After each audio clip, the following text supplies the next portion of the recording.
Good morning po, Idol Rapitol po. Meron po akong gustong ilapit po sa inyo, Idol. Sana matulungan niyo po yung si Kuya, yung na-stroke. Halos wala silang makain. Sana po matulungan niyo po.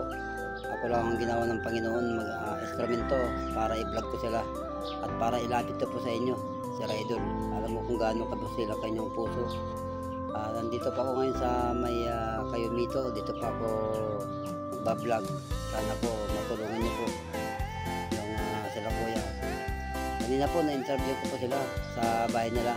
Talaga nakakaawa. Sana po panoorin niyo lang po mga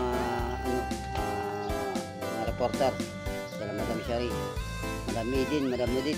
Sana po mapanood ni Idol Rapitol po itong kailangan ko na sana matulungan niyo po sila Kuya, sila Ate doon sa may bukid. Medyo doon ko po sila na natagpuan. Sana po matulungan niyo po, panoorin niyo na lang po Madam Shari. Ano yan tayo yung ano, di nagagalaw yung ano mo? Yung kamay mo?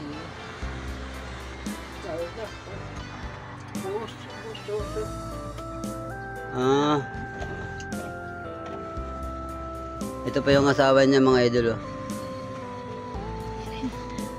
Yan pa yung asawa niya. Medyo yung asawa niya, mga idol, na stroke man. Sana mapanood dito ni Rapitol po in action, mga idol. Gusto ko man nila dito, mga idol, wala pa mga mini mic, medyo maliit lang ang boses niya.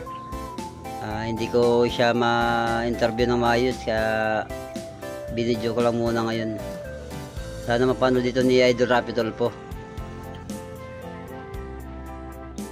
Wala silang kinabubuhay, mga idol, kasi wala pa silang anak. Ilan years na kayo, te, nagsasama? 10 years na? 15? 15 years na sila nagsasama pero wala silang anak, hindi ko alam eh. Hindi sila na nakuhaan daw yung ano. Sana mapapanood dito ni Idol Rapitol po, sana matulungan po ito. Madam Shari, sana po mapanood dito ni Idol Rapitol po, matulungan niyo sana. Okay po, mga idol. Sana po matulungan po natin si tatay. Medyo halos wala silang ulam. Mapakain lang yung asawa niya. Okay po, mga idol. Thank you very much na lang, mga idol. See you next vlog na lang, mga idol. Ingat na lang palagi, mga idol. Thank you very much. Okay po.